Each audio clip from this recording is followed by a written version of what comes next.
बोलिए श्री सद्गुरु महाराज जी की जय। सच्चे दरबार की जय। उमापति महादेव की जय। प्रिय भगवत प्रेमियों, हमेशा की तरह आज भी गुरुदेव की प्रभु की असीम कृपा से हम सभी सत्संग विचारों को श्रवण करने हेतु उपस्थित हुए हैं। भाइयों बहनों, ईश्वर की बहुत बड़ी अनुकंपा, ईश्वर की बहुत बड़ी कृपा है कि वो हमें सत्संग विचारों की खुराक नियमित प्रदान करते हैं और अब हमें उस पर चिंतन करने की आवश्यकता है, उस पर मनन करने की आवश्यकता है, प्रभु के कार्य में अपना सहयोग देने की आवश्यकता है। जिंदगी की सार्थकता, जिंदगी की सफलता एक सतगुरु की शरण में गए बिना होने वाली नहीं है। बिन सतगुरु सब जग बौराना। महापुरुषों ने कहा कि बिना सतगुरु के सारा जग एक पागल खाना है, बौराना, बौराया हुआ है। अब देखिए, बात बिल्कुल सही है। ईश्वर के बिना, ईश्वर के याद के बिना सारा संसार किस प्रकार से जीवन जी रहा है। कोई धन संपदा के पीछे पागल हो रखा है, कोई मान ऐश्वर्य के पीछे पागल हो रखा है, कोई पद प्रतिष्ठा को लेकर के उनके लिए उसकी धड़पकड़ है, उसके लिए उसका संघर्ष है। कोई किसी चीज के लिए संघर्ष कर रहा है, कोई किसी चीज के लिए संघर्ष कर रहा। लेकिन जहां वो संघर्ष कर रहा है उसमें उसकी सार्थकता नहीं है। महापुरुषों ने बताया, अति कुलीन चतुर्मुखी डियाइनी धनवंत, मृतक कहिए नानका जे प्रीत नहीं भगवंत। अति कुलीन, बहुत अच्छे कुल से क्यों ना हो, चतुर्मुखी, चतुर्मुख, चारों ओर आपका यश गान, आपकी महिमा को ही लोग क्यों ना गाते हो। डियाइनी धनवंत, आप बहुत धनवान ही क्यों ना हो। मृतक कहिए नानका जे प्रीत नहीं भगवंत, आप मृदे के समान हैं जिसके हृदय में परमात्मा के प्रति प्रीति नहीं है, प्रेम नहीं है। मृतक कहिए नानका जे प्रीत नहीं भगवंत। ठीक इसी प्रकार से रामचरितमानस में भी एक बात आती है, जिन हरि भक्ति हृदय नहीं आनी, जीवित सब समान ते प्राणी। कि जिसने हृदय में भक्ति का, जिसके हृदय में भक्ति का प्रादुर्भाव नहीं हुआ, जिसके हृदय में भक्ति प्रकट नहीं हुई, परमात्मा के प्रति प्रेम उत्पन्न नहीं हुआ, वो जीवित शव समानते हैं प्राणी। वो जीते जी एक लाश के समान है, जीते जी एक शव के समान है, शव के मानिंद है। इसलिए जिंदगी में भक्ति की आवश्यकता है। भक्ति के बिना ये संसार असार है। उमा कहूँ मैं अनुभव अपना, सत्य हरिभजन जगत सब सपना। इस जिंदगी में अगर कुछ सत्य है तो परमात्मा की बंदगी, भक्ति ही सत्य है। और इसके अलावा जो कुछ भी हम करते हैं वो हमें कर्म बंधनों में डालता है। लेकिन प्रभु की भक्ति हमें कर्मों से मुक्ति प्रदान करती है, कर्मों से हमें निजात हमें मिलती है, कर्मों से हम ऊपर उठ पाते हैं, ईश्वर उन्मुख हो जाते हैं। ईश्वर के चरणों से, ईश्वर के साथ हमारी लव लग जाती है, लिव लग जाती है और हम उसके साथ एकात्म होने के प्रयास में लग जाते हैं।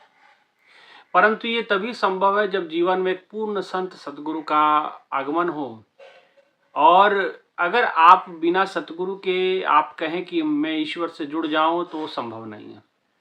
मीराबाई का उदाहरण आता है। कई लोग आते हैं, कई लोग कहते हैं कि भाई भक्ति हमें भगवान की करनी है, गुरु की क्या जरूरत है, देहधारी की गुरु की क्या आवश्यकता है, परमात्मा है और मैं हूं। तो आप अकेले तो आप जाइए, कांटेक्ट करके देखिए, आप नहीं जुड़ सकते ईश्वर से अकेले। हाँ, आपके अंदर भाव प्रधानता होगी तो आपका भाव इतना श्रेष्ठ होगा, हो सकता है भगवान प्रकट हो जाए, आपसे बात करें, आपके साथ भोजन करें, लेकिन जीवन की सार्थकता नहीं है, जीवन की सफलता तब भी नहीं है। गुरु की शरण में तो जाना पड़ेगा। राम कृष्ण ते को बड़े तीन भी तो गुरु कीन, तीन लोग के नायका गुरु आगे आधीन। गुरु की अधीनता को प्रभु श्री राम ने स्वीकार किया, गुरु की अधीनता को भगवान श्री कृष्ण ने स्वीकार किया। और ये युगों युगों से चला आ रहा है। ये परंपरा, सब परंपराएं टूटी हैं। अनेकों महापुरुषों ने परंपराओं को तोड़ा है और नई परंपराओं को बनाया है, लेकिन उसमें एक सार्वभौम या यूं कहे कि कॉमन एक परंपरा थी, गुरु परंपरा की, उसको कोई तोड़ नहीं पाया। इसलिए हमें सतगुरु की आवश्यकता है। ठीक है, लोग कहते हैं कि भगवान की भक्ति करनी है तो किस तीसरे की आवश्यकता नहीं है। ये बात सही है, पर तीसरे की नहीं है। लेकिन एक भक्ति भगवान की जे प्राणी के नाही मन, अगर एक भक्ति भगवान की अगर आप करना ही चाहते हैं, पर एक को तो लाना पड़ेगा ना। चलो तीसरे की जरूरत नहीं है, परंतु एक की आवश्यकता तो है। और एक की आवश्यकता के लिए वही परमात्मा सतगुरु के रूप में जीवन में आता है। सगुण निगुण नहीं कुछ भेदा, गावहि मुनि पुराण बुध वेदा। इस सगुण और निर्गुण में भेद नहीं होता।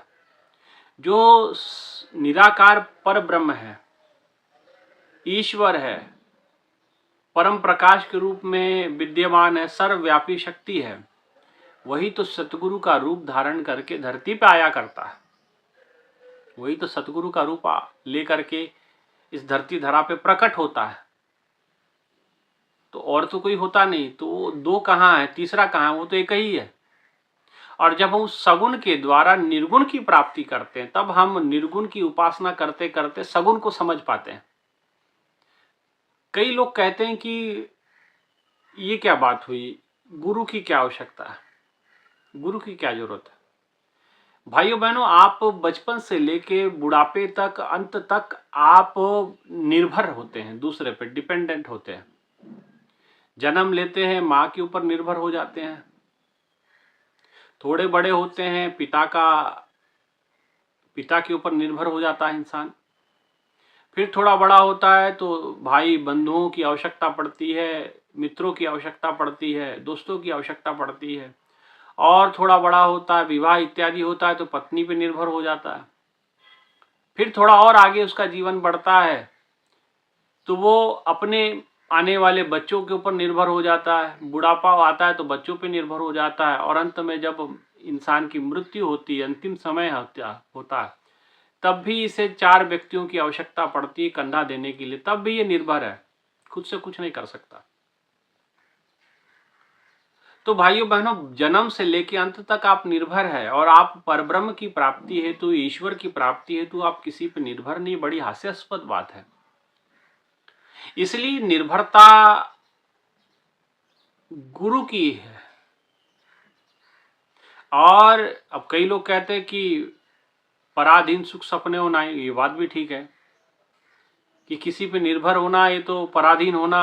आप पराधीन नहीं हो रहे, आप स्वतंत्रता की ओर बढ़ रहे हैं। सतगुरु के चरणों में जाने का मतलब आप स्वतंत्रता को प्राप्त कर रहे हैं। ये जो पराधीनता है, पराधीन तो आप हैं, विषय विकारों के पराधीन हैं आप रिश्ते नातों के अधीन में हैं, उनकी गुलामी में हैं। आप न चाहते हुए भी बहुत कुछ करना चाहते हैं, लेकिन रिश्तों को देखते हुए आप अपनी बातों को, अपने विचारों को मन में दबा रखते हैं। वो क्या है? ये पराधीनता ही है, ये गुलामी है। उस गुलामी को तोड़ने का काम ही तो सतगुरु करते हैं, स्वतंत्र सतगुरु करते हैं। गुरु ही तो मुक्ति प्रदाता होते हैं। गुरु मोक्ष मूलम गुरु कृपा, गुरु की कृपा से तो मोक्ष मिलता है, मुक्ति मिलती है। संसार बंधनों से हम मुक्त होते हैं, संसार के कष्टों से हम बाहर निकल पाते हैं। गुरु की कृपा से तो संभव होता है। तो इसलिए गुरु की अधीनता तो स्वीकार करनी पड़ेगी। प्रभु श्री राम ने की, भगवान श्री कृष्ण ने की, भगवान बुद्ध ने की, भगवान महावीर हुए हैं, और जितने महापुरुष हुए सब के गुरु की शरण में गए, तभी जाकर के उनके जीवन की उस अवस्था को उसने प्राप्त किया, उन लोगों ने प्राप्त किया और अपने जीवन को सफल सार्थकता की ओर वो ले गए। और यही प्रेरणा हमें उनसे लेनी है कि हमें भी एक ऐसा पूर्ण संत सतगुरु ढूंढना पड़ेगा। कई लोग अब इसमें बातें आती हैं, मैं पहले भी कहा, लोग कहते हैं मीराबाई तो भगवान के साक्षात दर्शन करती थी, नामदेव महाराज जी दर्शन करते थे, धन्ना जाट जी दर्शन करते थे, लेकिन बाद में गए कहाँ? गुरु की शरण में तो जाना पड़ा। मीराबाई भगवान कृष्ण से बात करती थी, भगवान प्रकट होते थे, उनके साथ बातचीत होती थी। और ऐसा केवल मीराबाई के साथ नहीं, बथेरे उदाहरण मिल जाएंगे। महाराष्ट्र में संत नामदेव हैं, जनाबाई हैं, और भी महापुरुषों के, एकनाथ जी महाराज के घर में तो भगवान कई समय तक, कितना समय तक वो नौकर बनकर के पानी भरते रहे। तुकाराम महाराज जी के पास रहे भगवान कितना समय, उनसे बातचीत करते थे। रामकृष्ण परमहंस जी से माता जी बात करती थी, दक्षिणेश्वर काली में जाकर के वो माँ के साथ चर्चा किया करते थे, वार्तालाप किया करते थे, भोजन किया करते थे। तो ऐसे अनेक उदाहरण मिल जाएंगे। मीराबाई का भी ये उदाहरण मिल जाएगा। लेकिन मीराबाई को भी भगवान ने प्रकट होकर क्या संदेश दिया? मीराबाई के साथ भगवान ने एक दिन प्रकट हुए और भगवान ने कहा कि मीरा, ये खेल कब तक चलेगा, ये तेरा मेरा खेल कब तक होगा? उसने कहा, प्रभु मैं आपको इतने प्रेम से बुलाती हूँ, आप इसे खेल कहते हैं? बोले, हाँ खेल ही है, आप बुलाती है मैं आ जाता हूँ, लेकिन ये चलेगा कब तक? तो भगवान ने समझाया कि देखो, जिंदगी में गुरु की आवश्यकता है और गुरु की कृपा से मैं प्राप्त होऊंगा। तो मीराबाई ने कहा कि आपको अगर प्राप्त करने के लिए गुरु की आवश्यकता है तो आप तो मुझे ऐसे ही रोज दर्शन दे देते हैं। तो भगवान ने कहा कि देखो, ये मेरे जो स्वरूप को आप देख रही हो, ये मैंने कहीं लिया था और छोड़ दिया। मेरी एक इस शरीर की एक उम्र थी, एक आयु थी, और मैं अपने काम को पूर्ण करके अपने निज धाम को मैं गमन कर गया, मैं अपने निज धाम चला गया। लेकिन आज ये शरीर नहीं है, लेकिन तेरा जो रिश्ता तुमने बना रखा है, ये मेरे इसी शरीर को लेकर के बना रखा है। इसी स्वरूप को लेकर तुम हमेशा कहते हो कि मेरे तो गिरधर गोपाल दूसरों न कहे, कि मेरे सिर्फ गिरधर गोपाल है, बाकी कोई नहीं है। तो ये बात तो सरासर गलत है, बाकी क्यों नहीं है? और ये जो स्वरूप मैंने जहां लिया था वहीं छोड़ दिया, जो शरीर धारण किया था छोड़ भी दिया, इसकी उम्र थी, इसके बाद हमने छोड़ दिया। अब जब छोड़ दिया, अब छोड़ने के बाद अब आपको चाहिए कि एक पूर्ण संत सतगुरु की खोज करें, गुरु की तलाश करें, और गुरु की तलाश करके आप मेरे वास्तविक स्वरूप को जाने। ये तो मेरा साकार स्वरूप था, लेकिन मैं आज भी तुम्हारे भीतर बैठा हुआ हूं और कण कण में विद्यमान हूं। क्या तुम्हारा परिचय कण कण में विद्यमान कृष्ण से हो गया है? तो साकार कृष्ण को तो जान रही हो, लेकिन निराकार कृष्ण को जान रही हो? जब तक आप उस निराकार पर ब्रह्म को नहीं जानते तो आपके मन में भेद रहता है कि ये अच्छा है, ये कम है, ये ज्यादा है। लेकिन जिस समय आप निराकार पर ब्रह्म को जान लेते हैं गुरु की कृपा से, तो आप में साकार निराकार, छोट बड़, ऊंचा नीचा, ये सब समस्याओं का समाधान हो जाता है।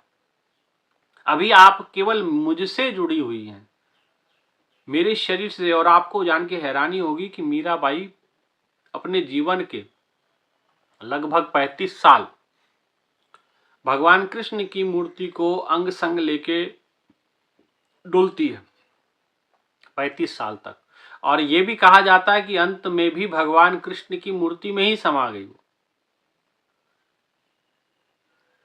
तो भगवान ने कहा कि देखिए, ये तो तरीका भक्ति का नहीं रहा। असली भक्ति को प्राप्त करना है तो आपको गुरु की शरण में जाना पड़ेगा। मीराबाई ने कहा, असली भक्ति वो कहां से मिलेगी, क्या भक्ति होती है? भगवान ने सारी बातें समझाई, लेकिन उन्होंने कहा कि आप ही मुझे भक्ति दे दीजिए।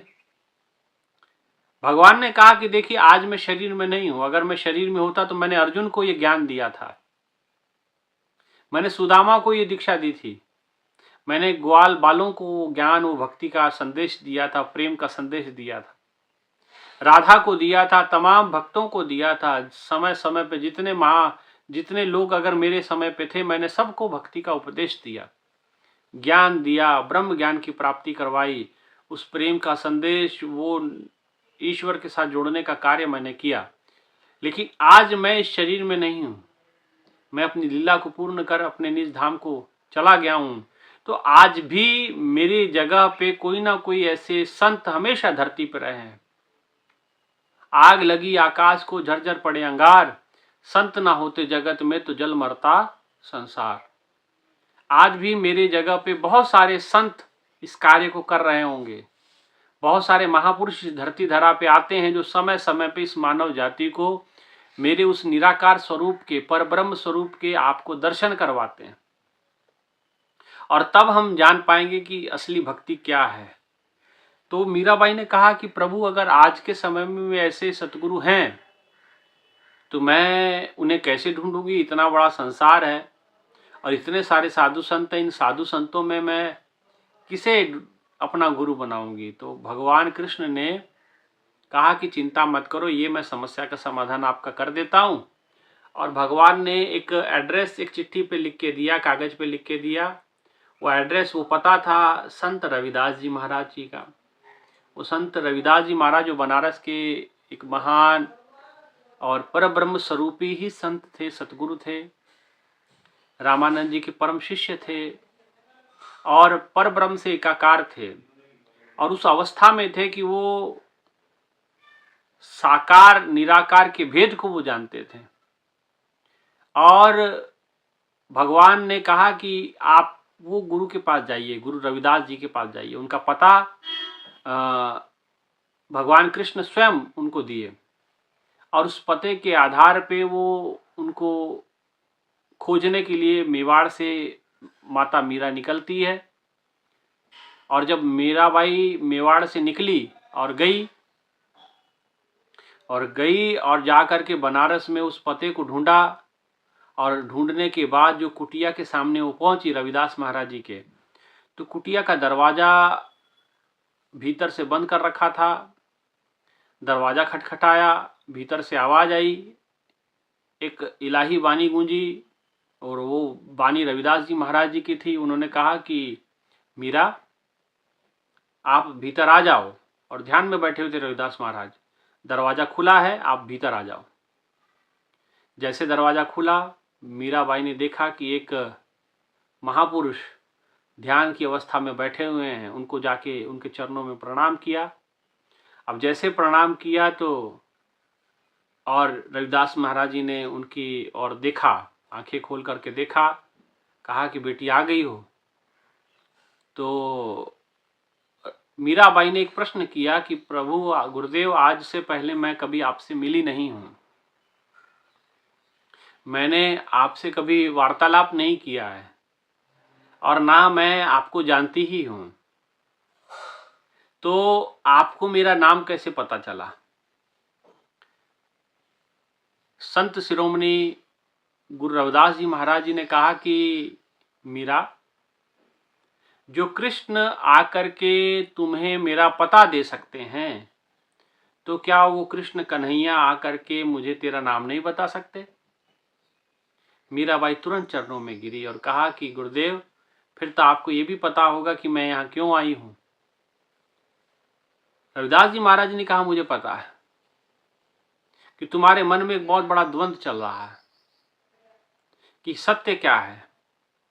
जो आप के सामने मूर्ति है, क्या वो सत्य है, कि असल में सत्य क्या है, साकार क्या है, निराकार क्या है। तमाम चर्चाएं वहां रविदास जी महाराज करते हैं और कहते कि मीराबाई, ये तो शब्द हो गए, शब्दों में भगवान को नहीं समझा जा सकता। मैं तुझे वो ज्ञान देता हूं जो भगवान कृष्ण ने अर्जुन को दिया था समर में, युद्ध में। वो ज्ञान देता हूं जो ज्ञान भगवान कृष्ण ने सुदामा को दिया था और उसकी जन्मों जन्मों की गरीबी दूर कर दी थी। वो ज्ञान मैं तुझे देता हूं जो ज्ञान भगवान कृष्ण ने ग्वाल बालों और गोपियों को दिया था। आज मैं वही ज्ञान तुम्हारे घट के भीतर प्रकट करूंगा। और मीराबाई ने कहा कि ठीक है गुरुदेव, मैं उसके लिए तैयार हूँ, मुझे क्या करना है। गुरु रविदास जी ने कहा कि मीरा, आंखें बंद करो। और रविदास जी महाराज अपने आसन से, सिंहासन से उठते हैं, अपना कृपा भरा हाथ मीरा माता के सर के ऊपर रख देते हैं और सिर ऊपर कर धारे हो। गुरबानी में आता कि सिर के ऊपर जिस समय उन्होंने वो हाथ रखा, और कहते कि इस जगह पे जहाँ माताएं बहनें बिंदी भाई लोग तिलक लगाते हैं, वहाँ पे वो आँख है और गुरु की कृपा से वो आँख प्रकट होती है। और आज माता मीरा की वो दिव्य दृष्टि, जिसको तीसरी आँख कहा गया, अंतर की आँख कहा गया, अंतर्मुखी उनको कर दिया। और जैसे माथे पे उन्होंने अपना हाथ स्पर्श किया, ये नेत्र खुला और घट के भीतर उस परमात्मा के दर्शन हो गए, और जैसे भीतर दर्शन हुए, प्रगटी ज्योति गाय मीरा दासी। अब वो अंतर में वो परमात्मा का प्रकाश प्रकट हो गया। तो भगवान ने पूछा, रविदास जी महाराज जी ने पूछा, क्या देख रही हूँ मीरा? मीराबाई ने कहा कि मैं तो अंतर में ज्योत देख रही हूँ, प्रकाश देख रही हूँ, हजारों सूर्यों की रोशनी भीतर में देख रही हूँ। भगवान रविदास जी ने कहा, गुरु रविदास जी महाराज जी ने कहा कि देखो, यही असल है। ये परमात्मा जो है, जो प्रकाश रूप में दिख रहा है, यही साकार है, यही निराकार है, यही समय समय पे विभिन्न प्रकार के रूपों को ले करके इस धरती धरा पे जीवों के कल्याण के लिए इस धरती धरा पे आता है।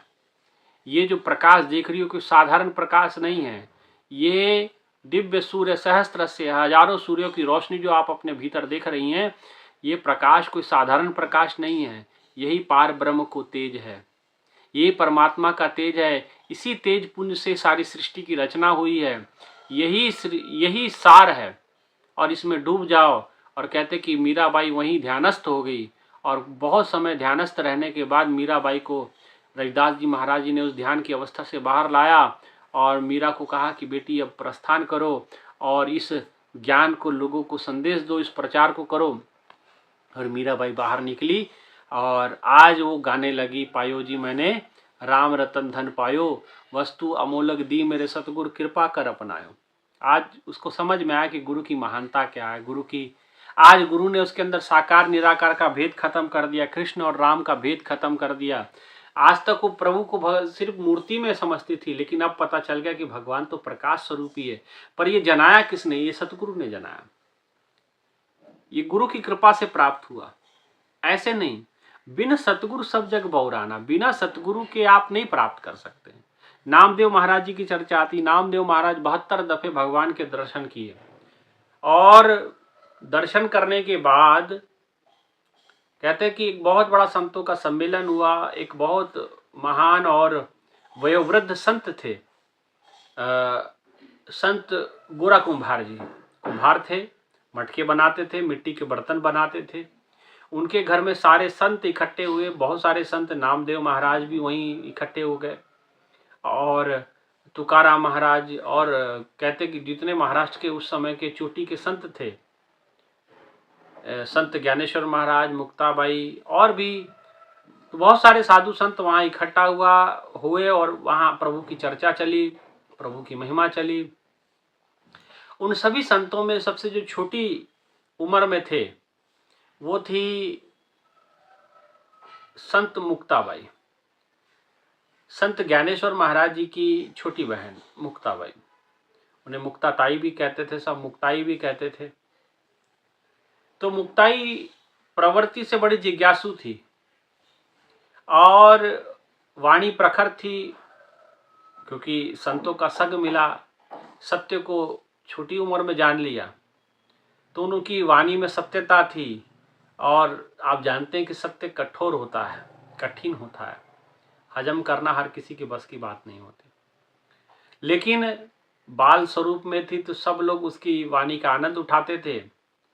और गोरा कुंभार के पास गई, का बाबा, गोरोबा बोला जाता था गोरा कुंभार को। उन्होंने कहा, गोरोबा एक बात मैं पूछना चाहती हूँ, तो आप मिट्टी के बर्तन बनाते हो? बोले हाँ बनाता हूँ। तो ये मिट्टी के बर्तन तो कच्चे रहते होंगे? तुमने कहा नहीं, कच्चे नहीं रहते, ये हम इसको पकाते हैं, और पकाने के बाद भी इतना ही नहीं है, इसके बाद इसका टेस्ट हम करते हैं, इसको परखते हैं कि वाकई ये पका हुआ कि नहीं हुआ। तो बोले अच्छा क्या करते हो? बोले मिट्टी के बर्तनों को हम आग में झोंकते हैं और लाल हो जाते हैं, उसके बाद इसको बजा करके देखते हैं, इसको ठनका करके देखते हैं, इसको पीट करके देखते हैं लकड़ी से, और ये अगर पका हुआ तो इसको हम बाजार में बेच देते हैं। मुक्ताबाई ने कहा कि अच्छा, तो ये बताइए, ये तो चलो मटके को आप इस प्रकार से डंडे से बोले हम पीट करके देख लेते हैं। एक वहाँ थापी थी, थापी जो होती पुराने ज़माने में कपड़ा वपड़ा धोने काम आती थी, वो उससे वो मटके को चेक करते थे। बोले इसकी आवाज़, ठनक से पता चल जाता है, इसकी जैसे हम इसको मारते हैं इसकी आवाज़ से पता चल जाता है कि ये कच्चा है कि पक्का। उन्होंने कहा कि देखो ये तो बात मटके की हुई, हम भी सब भगवान के मटके ही हैं। हम जितने यहाँ इकट्ठे हुए हैं हम भी तो भगवान के बर्तन ही हैं। हम भी तो माटी में ही, माटी का पुतलो कैसो नचत है, आपने सुना होगा वाणी कि हम भी तो सब माटी के पुतले ही हैं, हम भी तो माटी के बर्तन ही हैं।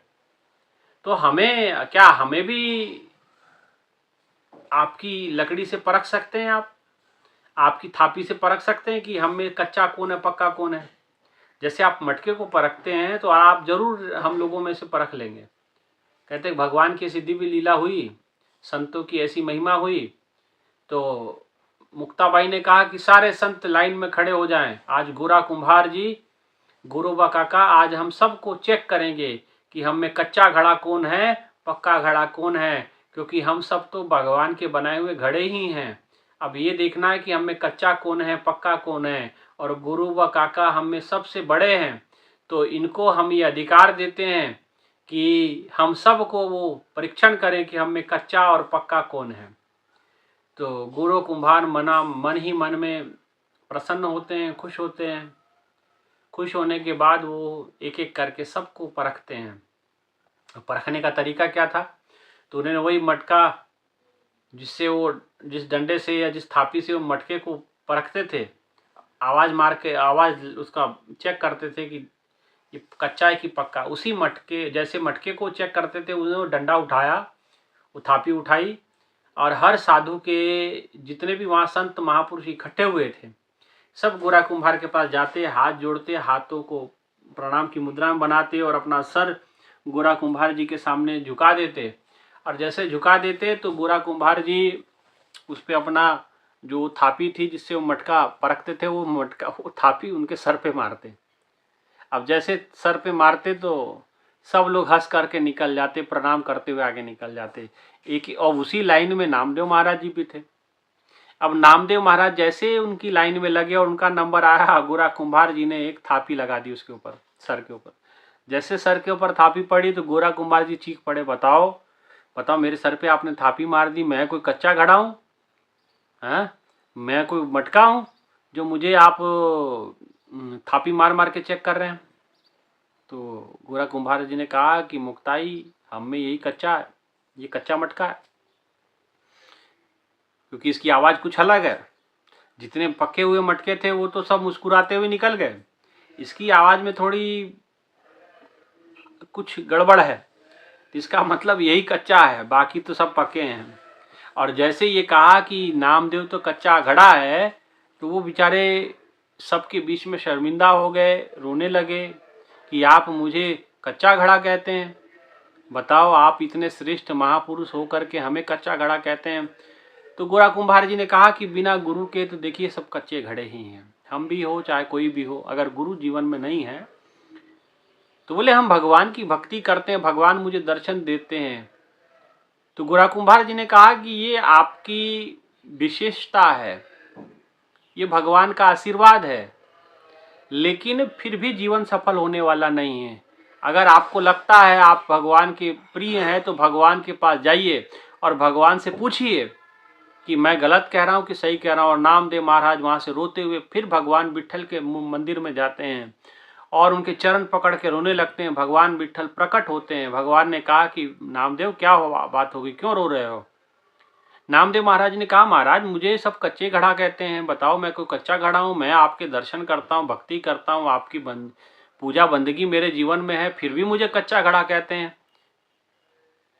तो भगवान ने कहा, विट्ठल जी ने कहा कि हाँ नामदेव महाराज, नामदेव आप कच्चे ही हो, कच्चे मटके ही हो। बोले प्रभु आप भी इन संतों के साथ मिल गए? बोले संतों के साथ मिल गए, मैं ही संतों के रूप में हूँ, तुम अभी जान नहीं पा रहे हो।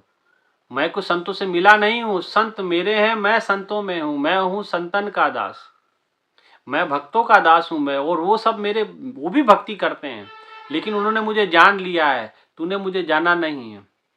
तो बोले मैं तो कच्चा? बोले हाँ नामदेव तू कच्चा ही है, नामा तू कच्चा ही है, तुझे अगर पक्का होना है तो गुरु की शरण में जा, जैसे वो सब भी गए हैं, तुझे भी उस प्रोसीजर को फॉलो करना पड़ेगा, उस स्थिति को प्राप्त करना है तो गुरु की शरण में जाना पड़ेगा।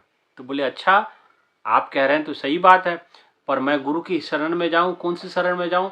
हालांकि नामदेव महाराज को भेज सकते थे संतों के पास, लेकिन उन्होंने देखा कि भाई यहाँ से मार खा के आए हैं, सर पे थापी खा के आए हैं, थोड़ा सा फिर बात बिगड़ सकती है, तो उन्होंने भेजा विशोबा खेचर जी के पास। कहा कि जाओ फलाने एक शिव मंदिर है, उसी में वो संत मिलेंगे, उन्हीं के पास से वो ज्ञान प्राप्त होगा। और नामदेव महाराज दौड़ते हुए जाते हैं, उस मंदिर में जाके देखा तो एक वयोवृद्ध व्यक्ति, और उनका पैर जो है भगवान शिवलिंग के ऊपर उन्होंने रखा हुआ था। जैसे उन्होंने देखा कि भाई ये क्या बात है, आप शिव जी के ऊपर पैर रखे हुए हैं, बोले देखिए मैं बुजुर्ग हो गया हूँ, मेरा पैर हटा दीजिए, दूसरे जगह पे कर दीजिए। और जहाँ उन्होंने पैर किया, उठा करके नामदेव महाराज ने उनका पैर किया, वहीं शिवलिंग प्रकट हुआ। जब इधर कर दूसरी दिशा में करते हैं तो वहाँ शिवलिंग प्रकट हो जाता है। बोले प्रभु आप है कौन? उन्होंने कहा मैं विशोबा हूँ। तो बोले महाराज मैं आप ही की तलाश में आया था, मुझे विट्ठल ने भेजा है और मैं वो ज्ञान को प्राप्त करना चाहता हूँ। मैं गुरु के शरण में जा करके उस साकार निराकार के भेद को समझना चाहता हूँ। और कहते हैं कि गुरु की शरण में जाते हैं और उसकी भक्ति को करते हैं, और नामदेव महाराज विशोबा खेचर की शरणागत होते हैं। नामा मने खेचर पाई, सतगुरु बाचुनी देवत नहीं। जो कहते थे भक्ति भगवान की करनी है, गुरु की क्या आवश्यकता, आज वह स्वयं कह रहे हैं नामा मने खेचर पाई, कि नामदेव जी कह रहे हैं कि मैंने खेचर जी के चरणों में, प्रभु की अपने गुरुदेव के चरणों में सतगुरु बाचुनी देवत नहीं, गुरु के बिना हमारा दावत नहीं हो सकता, हमारा कल्याण नहीं हो सकता। इसलिए गुरु के बिना सब कच्चे घड़े हैं। इसलिए जीवन की अगर साकार निराकार की गुत्थी को सुलझाना चाहते हो तो नामदेव महाराज की तरह गुरु की शरण में जाना पड़ेगा, मीराबाई की तरह गुरु की शरण में जाना पड़ेगा। अगर गुरु के शरण में नहीं गए तो आप सब कच्चा ही कहलाओगे, कच्चा घड़ा ही कहलाओगे। इसलिए अगर कच्चा नहीं पक्का बनना है तो आपको गुरु की शरण में जाना पड़ेगा, ठीक है ना। इसलिए गुरु के बिना सब जग बौराना, बिन सतगुरु सब जग बौराना। इसलिए यही विचारों के साथ कच्चे घड़े ना बने, पक्के घड़े बने और पक्के हो जाएं, गुरु की शरण को जाएं और अपने जीवन को सफल सार्थक करें। इतना ही कहते हुए विचारों को विराम, और अपने जीवन को सफल सार्थक करना है और इन विचारों को सुनना है, आगे शेयर भी करना है और इस चैनल को सब्सक्राइब भी करना है। इतना ही कहते हैं विचारों को विराम। बोलिए श्री सद्गुरु महाराज जी की जय, सच्चे दरबार की जय। धन्यवाद।